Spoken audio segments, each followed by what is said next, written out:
पड़ेगा यहाँ पर ही, नहीं कल पेट्रोल पंप में ताला लग जाएगा। अभी मारिए और कल नहीं आया कंपनी ना, पक्का ताला हम मार के जाएंगे। आप मार दीजिए ना, ठीक है, मार दीजिए हम ताला। बात हो गया है, कल अगर इसका कंपनी का नहीं आता है यहाँ पर ही, तो कल ताला हम मार के खुद अपने हाथ से जाएंगे यहाँ पर ही। यह है एथेनॉल वाला पेट्रोल, इसकी वजह से ये इंजन डैमेज हो चुका है। और ये पिस्टन की हालत देख सकते हो, कितना कार्बन आ चुका है। ये पूरा एथेनॉल यहाँ पे जला हुआ है और यहाँ पे वाल वगैरह डैमेज हुए हैं, जिससे गाड़ी कंप्रेसर वगैरह में दिक्कत आती है और गाड़ी का इंजन डैमेज हो जाता है। एक इंजन ये खुला पड़ा है, एक इंजन ये देखो इसी वजह से खुल के ये खुला पड़ा है, जिसको हम काम कर रहे हैं। एक गाड़ी ये खुली है, ये भी BS6 की थी। इनमें भी गाड़ियों में दिक्कत आ रहा है। तो नितिन गडकरी जी, ये प्रॉब्लम आ रही है एथेनॉल की वजह से, लोगों की गाड़ियों के इंजन डैमेज हो रहे हैं सबसे ज़्यादा। ये मेरी गाड़ी है वर्टस 1 लीटर, इसमें भी पेट्रोल डलवाया था कुछ एक सवा घंटे पहले। गाड़ी 92 किलोमीटर चली है टैंक फुल के बाद। ये गाड़ी का टैंक फुल है, ठीक है। ये जियो BP पेट्रोल पंप बोलते हैं, बहुत अच्छा है। इसमें भी एथेनॉल की पता नहीं क्या मिक्सिंग है। मेरी गाड़ी लेन मोड में चली गई है, मैंने पूरा पंजा दबाया हुआ है गाड़ी का। गाड़ी 2000 RPM से ऊपर नहीं जा रही, 32 की स्पीड ब्लॉक है और EPC और इंजन लाइट दोनों ऑन हो गई है मेरी गाड़ी में। देशर जनतार এই ক্ষোভ সম্পূৰ্ণ ন্যায্য আৰু স্বাভাৱিক, কাৰণ এই খেলখনৰ পৰা নে নীতিন গাডকাৰীক আঁতৰাব পাৰি নে নীতিন গাডকাৰীৰ পুত্ৰসকলক আঁতৰাব পাৰি, যিসকলে ইথানল বিক্ৰী কৰি প্ৰচুৰ পৰিমাণে ধন ঘটি একেবাৰে নদন বদন হৈ আছে। কিন্তু ইয়াতকৈও এক ডাঙৰ সত্যই আচৰিত কৰিব আপোনাকো। সেই সত্যটো হ'ল যে নীতিন গাডকাৰী কেৱল এখন মুখহে। এই সমগ্ৰ খেলখনত তেওঁ মাত্ৰ এটা চেহেৰাহে মাথো, আচল মাষ্টাৰ মাইণ্ড আন কোনোবাহে। আৰু এই যিজন মাষ্টাৰ মাইণ্ড, তেওঁৰ ওপৰত গুদি মেডিয়াই কিন্তু বৰ্তমানো এটা শব্দও কোৱা নাই। য'ত নেকি আপুনি মই আৰু লাখ লাখ কোটি মানুহ এই সমগ্ৰ খেলখনৰ বাবে অতিষ্ঠ হৈ পৰিছে। हम बात करेंगे, इसीलिए तो बोल रहे कल उसको आना पड़ेगा यहाँ पर ही, नहीं कल पेट्रोल पंप में ताला लग जाएगा। अभी मारिए और कल नहीं आया कंपनी ना, पक्का ताला हम मार के जाएंगे। आप मार दीजिए ना, ठीक है, मार दीजिए हम ताला। बात हो गया है, कल अगर इसका कंपनी का नहीं आता है यहाँ पर ही, तो कल ताला हम मार के खुद अपने हाथ से जाएंगे यहाँ पर ही। ये मेरी गाड़ी है वर्टस 1 लीटर, इसमें भी पेट्रोल डलवाया था कुछ एक सवा घंटे पहले। गाड़ी 92 किलोमीटर चली है टैंक फुल के बाद। ये गाड़ी का टैंक फुल है, ठीक है। ये जियो BP पेट्रोल पंप बोलते हैं, बहुत अच्छा है। इसमें भी एथेनॉल की पता नहीं क्या मिक्सिंग है। मेरी गाड़ी लेन मोड में चली गई है, मैंने पूरा पंजा दबाया हुआ है गाड़ी का। गाड़ी 2000 RPM से ऊपर नहीं जा रही, 32 की स्पीड ब्लॉक है और EPC और इंजन लाइट दोनों ऑन हो गई है मेरी गाड़ी में। এতিয়া সত্যটো হ'ল যে যিদৰে বিমুদ্ৰাকৰণৰ সিদ্ধান্ত হ'ল বা GSTৰ সিদ্ধান্ত হ'ল বা নতুন শিক্ষানীতি আৰু পেপাৰ লিকৰ কেলেংকাৰী আপোনালোকৰ সন্মুখলৈ আহিল বা চৰকাৰৰ নাকৰ তলতে মন্দিৰৰ চান্দা চুৰি হ'ল, ঠিক তেনেকুৱাই এক খেল হ'ল এই E20, য'ত এতিয়ালৈকে চৰকাৰ পৰ্দাৰ পিছতহে আছে আৰু পৰ্দাৰ সন্মুখত থকা জনসাধাৰণে এই স্কেমৰ ফল ভোগ কৰিছে। বৰ্তমান তেলৰ এই আটাইতকৈ ডাঙৰ কেলেংকাৰীৰ প্ৰতিটো স্তৰ আজি মই আপোনালোকৰ ওচৰলৈ আনিম। মাষ্টাৰ মাইণ্ড কোন হয় তাৰ চেহেৰাও ফাদিল কৰিম। কিন্তু মই বিচাৰিম যে আপোনালোকে কিছুমান প্ৰশ্নৰ ওপৰত মন কৰাটো, এনেকুৱা কিছুমান প্ৰশ্ন যাৰ ওপৰত আমি সাধাৰণ ৰাইজে আচলতে চকু দিয়া নাই। যদি আপোনাৰ ওচৰত স্কুটাৰ বা মটৰচাইকেল বা কোনো গাড়ী আছে য'ত পেট্ৰল ব্যৱহাৰ কৰা হয়, অৰ্থাৎ আপোনাৰ ওচৰত যদি কোনো দুচকীয়া বা চাৰিচকীয়া পেট্ৰল গাড়ী আছে, তেন্তে আপুনি লক্ষ্য কৰিছেনে যে আপোনাৰ গাড়ীৰ মাইলেজ পূৰ্বতকৈ 15-20% অধিক কমি গৈছে। অৰ্থাৎ যদি 1 লিটাৰত ধৰি লওঁ গাড়ীখন 12 কিলোমিটাৰ গৈছিল, তেন্তে এতিয়া 10 কিলোমিটাৰ গৈছে নেকি?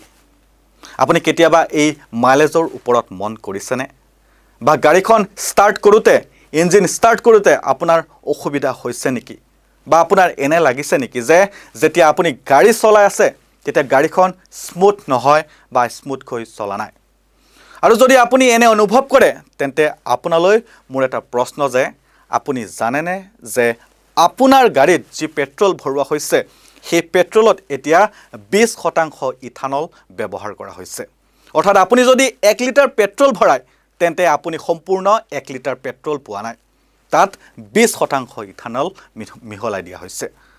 তাতকৈ বেছি গুৰুত্বপূৰ্ণ কথাটো হ'ল যে আপুনি আপোনাৰ বাহনখনত পেট্ৰলৰ সৈতে ইথানল মিশ্ৰল তেলহে ভৰাইছে, কিন্তু আপোনাৰ পৰা যি মূল্য লোৱা হৈছে সেয়া 100% পেট্ৰলৰ দাম লোৱা হৈছে, য'ত নেকি আপুনি 100% পেট্ৰল পোৱা নাই, আপুনি পাইছে 80%হে পেট্ৰল। আন এক গুৰুত্বপূৰ্ণ কথা জনাটো অত্যন্ত প্ৰয়োজন যে আপোনাৰ বাহনৰ টেংকিত পেট্ৰলৰ সৈতে যে 20% ইথানল মিশ্ৰণে ঠাই লৈছে সেই ইথানল তৈয়াৰ ক'ত হৈছে আচলতে এই ইথানল চেনিকল বা সুগাৰ মিলবোৰত তৈয়াৰ কৰা হৈছে তাৰ পৰা এই পোনপটীয়াকৈ তেল কোম্পানীবোৰলৈ গৈ আছে যাৰ বাবে আজিকালি চেনিতকৈ বেছি এই যি সুগাৰ লবি বা সুগাৰ মিলৰ মালিকসকল আছে তেওঁলোকে ইথানলতহে বেছি আগ্ৰহী হৈ পৰিছে কাৰণ এই খেলখনৰ পৰাই তেওঁলোকে কোটি কোটি বা খৰব খৰব টকা লাভ কৰিছে গতিকে সত্যটো হ'ল যে এফালে যদি আপোনাক মোদী চৰকাৰে লুটিছে আনফালে পেট্ৰলিয়ামৰ আটাইতকৈ ডাঙৰ বেপাৰী এই দেশৰ আম্বানীৰ দৰে মানুহে লুটিছে আৰু তৃতীয়তে এই যি চেনি মিল আছে এই চেনি মিলবোৰে লুটিছে এতিয়া সত্য এইটো যে আপোনাৰ সন্মতি অবিহনে আপোনাক নজনোৱাকৈ আপোনাক আন্ধাৰত ৰাখি আপোনাৰ গাড়ীত যি পেট্ৰল গৈ আছিল তাত পৰীক্ষামূলকভাৱে ইথানল মিহলাই থকা হৈছিল অৰ্থাৎ চৰকাৰে আপোনাৰ পেট্ৰলত ইথানল ঢালি এটা পৰীক্ষাহে চলাই আছিল আৰু আপুনি এই বিষয়ে একোৱেই জনা নাছিল প্ৰথম অৱস্থাত আপোনাৰ গাড়ীত 10% ইথানল ভৰোৱা হৈছিল আৰু এতিয়া 20% ইথানল ভৰোৱা হৈছে যাক কোড ৱৰ্ডত E20 পেট্ৰল বুলি কোৱা হয় E20 মানে হ'ল যদি আপুনি 1 লিটাৰ পেট্ৰল ভৰায় তেন্তে তাত 20% ইথানল মিহলি হৈ থাকে এতিয়া মোদী চৰকাৰৰ যিজন মন্ত্ৰীয়ে ইথানল পলিচিক বাস্তৱায়িত কৰিলে বা কাৰ্যকৰী কৰিলে তেওঁ হ'ল হৰদীপ পুৰী যিয়ে মোদী ডাঙৰীয়াৰ অতি ঘনিষ্ঠ হৈ আহিছে কিন্তু ডাঙৰ প্ৰশ্নটো হ'ল যে গাডকাৰী ইথানলৰ এক প্ৰকাৰৰ মুখ কিয় হৈ পৰিল যতেই ইথানলৰ কথা উল্লেখ কৰা হয় তাতেই গাডকাৰীৰ নাম কিয় আহিছিল আচলতে নীতিন গাডকাৰী মোদী চৰকাৰৰ প্ৰথম এনে এজন মন্ত্ৰী তথা নেতা আছিল যিয়ে বহু বছৰ ধৰি ইথানলৰ ওপৰত জোৰ দি আহিছিল এইটো সঁচা কথা যে তেওঁৰ পুত্ৰই ইথানলৰ ব্যৱসায় কৰিছিল এইটো এটা স্বাৰ্থ হ'ব পাৰে কিন্তু গাডকাৰী প্ৰথম ব্যক্তি আছিল যিয়ে সমগ্ৰ দেশৰ জনসাধাৰণক কৈছিল যে ইথানল ব্যৱহাৰ কৰক পেট্ৰল বৰ সস্তা হৈ পৰিব আপোনাৰ গাড়ী এক প্ৰকাৰে পানীৰে চলিব তেওঁ এনে ধৰণৰ যুক্তি দিছিল আৰু কিছুমান মানুহে এনেকৈ কৈছিল যে নীতিন গাডকাৰীয়ে হ'ল মোদী চৰকাৰৰ ইথানলৰ ব্ৰেইন এম্বেছাডৰ এতিয়া কথাটো হ'ল নীতিন গাডকাৰীৰ হাতত এতিয়া কেৱল পথ পৰিবহণ আৰু ঘাইপথ মন্ত্ৰালয়হে আছে অৰ্থাৎ ইথানলৰ এই মূল বিষয়টো পেট্ৰলিয়াম মন্ত্ৰালয়ৰ অধীনত মানে হৰদীপ পুৰীৰ গতিকে আটাইতকৈ আগত হৰদীপ পুৰীহে আছিল আন কিছুমান মন্ত্ৰালয় আছে কাৰণ এই ইথানলৰ বিষয়টো চেনিকলৰ সৈতে জড়িত গাড়ী নিৰ্মাণৰ সৈতে জড়িত হেভি ইণ্ডাষ্ট্ৰীৰ মন্ত্ৰালয়ো জড়িত হৈ আছে মুঠতে ইয়াত কেইবাটাও মন্ত্ৰালয় জড়িত হৈ আছে য'ত পেট্ৰলিয়াম মন্ত্ৰালয় আছে বাণিজ্য আৰু উদ্যোগ মন্ত্ৰালয় আছে কাৰণ এইটো চেনি মিলৰ বিষয় গ্ৰাহক পৰিক্ৰমা খাদ্য আৰু ৰাজহুৱা বিতৰণ মন্ত্ৰালয় আছে কাৰণ সুগাৰ মিলবোৰক কৰবাত নহয় কৰবাত এই যি মন্ত্ৰালয় আছে এই মন্ত্ৰালয়ে নিয়ন্ত্ৰণ কৰে ইয়াৰ উপৰিও গধুৰ উদ্যোগ মন্ত্ৰালয় আছে কাৰণ য'ত গাড়ী নিৰ্মাণ হয় মাৰুতিৰ পৰা আৰম্ভ কৰি হণ্ডাইলৈকে যিবোৰ কাৰ ফেক্টৰী আছে সেই আটাইবোৰ গধুৰ উদ্যোগ মন্ত্ৰালয়ৰ অধীনলৈ আহে পথ পৰিবহণ মন্ত্ৰালয়ও ইয়াৰ অলপ ভূমিকা আছিল বা ইয়াত ভূমিকা অলপ আছিল গাডকাৰী ডাঙৰীয়াৰো অলপ ইয়াত ভূমিকা আছিল কিন্তু অতি ন্যূনতম ভূমিকা আছিল বুলি ক'ব পাৰি অৰ্থাৎ সামগ্ৰিকভাৱে আপুনি ক'ব পাৰে যে হৰদীপ পুৰীহে এই E20 বা এই সকলোবোৰৰ আৰ্কিটেক্ট আছিল আৰু অন্তিম মোহৰ ফাইনেল মোহৰ এইজন ডাঙৰীয়াৰ আছিল এতিয়া চাগে আপোনালোকে বুজি পাইছে যে এই E20ৰ মাষ্টাৰ মাইণ্ড কোন আছিল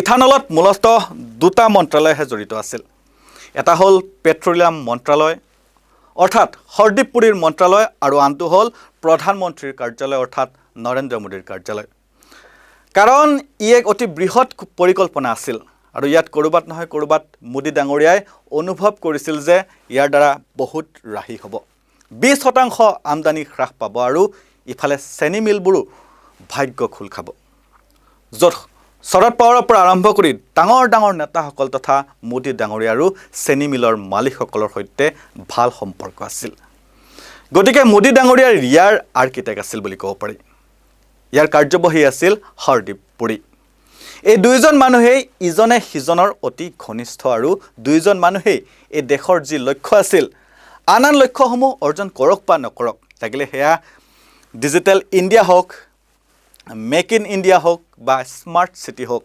কিন্তু E20 এনে এক আঁচনি যাৰ লক্ষ্য মোদী ডাঙৰীয়াই 5 বছৰ পূৰ্বে কিন্তু অৰ্জন কৰিলে। এতিয়া তেলৰ এই খেলখনৰ মাষ্টাৰ মাইণ্ড কোন হয় সেয়া আপোনালোকে নিশ্চয়কৈ বুজি পালে। এতিয়া অলপ এই মাষ্টাৰ মাইণ্ডৰ মাইণ্ডটো অলপ জানি লওঁ আহক। ইয়াত মই এটা কথা যোগ কৰিব বিচাৰিম যে নৰেন্দ্ৰ মোদীয়ে যি ভুল বিমুদ্ৰাকৰণত কৰিছিল, অৰ্থাৎ বিমুদ্ৰাকৰণ কাৰ্যকৰী কৰাত কৰিছিল, যাৰ বাবে অৰ্থনীতি আৰু বিশেষকৈ ঘৰুৱা উদ্যোগসমূহৰ অৰ্থনীতি ভাঙি পৰিছিল, বা যিদৰে উৎসৱমুখৰ পৰিৱেশত GST কাৰ্যকৰী কৰা হৈছিল আৰু GSTৰ ফলত যিদৰে সৰ্বনাশ হ'বলৈ ধৰিলে, ঠিক তেনেকুৱাই কিছুমান ভুল চৰকাৰে E20 পেট্ৰল কাৰ্যকৰী কৰাৰ ক্ষেত্ৰতো কৰিছে। মই এই কথা এই কাৰণেই কৈছোঁ কাৰণ যিবোৰ ভুল হৈছে সেয়া বিশেষজ্ঞসকলে লাহে লাহে এতিয়া পোহৰলৈ আনিছে। যেনে উদাহৰণস্বৰূপে যেতিয়া E20 কাৰ্যকৰী কৰা হৈছিল তেতিয়া চৰকাৰে ইয়াৰ বাবে পূৰ্ব প্ৰস্তুতি চলাইছিল নে? গাড়ীৰ ডিজাইনসমূহ, কাৰৰ ডিজাইন, মটৰচাইকেলৰ ডিজাইনসমূহ E20 পেট্ৰলৰ সৈতে খাপ খোৱাকৈ কৰা হৈছিল নে নাই? এতিয়া প্ৰতিবেদনসমূহে কয় যে 2023 চনৰ আগতে ভাৰতত যিবোৰ গাড়ী নিৰ্মাণ কৰা হৈছিল সেইবোৰ E20 পেট্ৰল অৰ্থাৎ ইথানল মিশ্ৰিত পেট্ৰলৰ বাবে ডিজাইন কৰা হোৱা নাছিল। অৰ্থাৎ তেনে গাড়ীত E20 পেট্ৰল ভৰালে তাৰ ইঞ্জিনত শব্দ কৰিছিল, মাইলেজ কমি গৈছিল, গাড়ী সঠিকভাৱে ষ্টাৰ্ট হোৱা নাছিল আৰু কাৰ্যক্ষমতা হ্ৰাস পাইছিল। এতিয়া ইথানলৰ কিছুমান কাৰিকৰী দিশৰ কথাও জানি লোৱা হওক। চেনি মিলৰ পৰা সৰবৰাহ কৰা এই ইথানলে বায়ুৰ পৰা আৰ্দ্ৰতা শোষণ কৰে, যাৰ ফলত ইন্ধন সঠিকভাৱে নজ্বলে। গতিকে বাহন ষ্টাৰ্ট হোৱাত অসুবিধা হয়, ইঞ্জিন হঠাতে বন্ধ হৈ যাব পাৰে। ইথানলৰ বাবে গাড়ীৰ যন্ত্ৰাংশটো মামৰে ধৰিব পাৰে। ই প্লাষ্টিক আৰু ৰবৰ গলাই পেলায়, যাৰ ফলত ইন্ধন লিক হয়, ফিউল ইনজেক্টৰ জাম হৈ যায় আৰু বেয়া গেছকেটৰ দৰে সমস্যাৰ সৃষ্টি হয়। অৰ্থাৎ ইথানলৰ বাবে গাড়ীৰ ক্ষয় ক্ষতি হয় বা ইঞ্জিনত প্ৰভাৱ পৰে। মাইলেজত কেনেধৰণৰ প্ৰভাৱ পৰে সেয়াও জানি লোৱা হওক। এতিয়া ধৰি লওক মাৰুতিৰ কোনোবা এখন গাড়ীয়ে যদি 1 লিটাৰত 18 কিলোমিটাৰ চলি আছিল, এতিয়া E20 পেট্ৰল ভৰোৱাৰ পিছত 12-13 কিলোমিটাৰহে চলিব পাৰে। এই কথা মই কোৱা নহয়, ব্যক্তিগত বিশেষজ্ঞই কোৱা নহয়, ভাৰত চৰকাৰৰ কোনো মন্ত্ৰীয়ে কোৱা কথা নহয়। এই কথা নিশ্চিত কৰিছে ভাৰত পেট্ৰলিয়ামৰ এক্সিকিউটিভ ডাইৰেক্টৰ অনুৰাগ সৰাৱগী ডাঙৰীয়াই।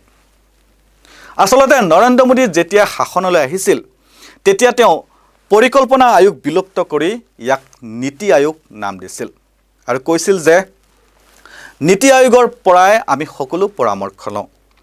পিছে নীতি আয়োগে কি পৰামৰ্শ দিছিল সেয়াও জানি লোৱা হওক, আৰু মোদী ডাঙৰীয়াই কিয় নামানিলে সেয়াও আমি জানি লোৱা হওক।